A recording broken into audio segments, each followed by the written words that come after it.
देशावर ऊर्जा संकट येतं. खनिज तेल, गॅस, विजेचं संकट अतिशय गंभीर होतं.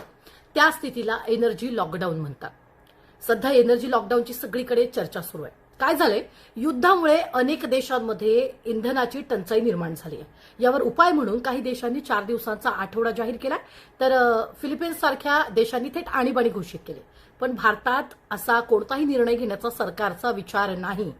मात्र सर्वसामान्यांच्या दैनंदिन जीवनाला झळ बसू नये याची काळजी सरकार घेत आहे. पण सरकारबरोबर आपण सुद्धा काही खबरदारी घेणं तितकंच गरजेचं आहे. फक्त या 5 गोष्टी ज्या मी सांगते त्या लक्षात ठेवा. रोख रक्कम हाताशी ठेवा. जेव्हा यूपीआय किंवा इतर गुंतवणुकीवर अवलंबून राहण्याऐवजी जास्तीत जास्त रोख रक्कम जवळ ठेवा. कारण युद्धासारख्या परिस्थितीत बँकांचे व्यवहार कधीही थांबू शकतात. दुसरं महत्वाचं, तुमच्या सर्व गाड्यांमध्ये पेट्रोल पूर्ण भरून ठेवा आणि शक्य असल्यास जास्तीचा साठा करून ठेवा. म्हणजे इंधनाचे दर वाढले किंवा सार्वजनिक वाहतूक कधी बंद असल्यास स्वतःचं वाहन कामाला येईल.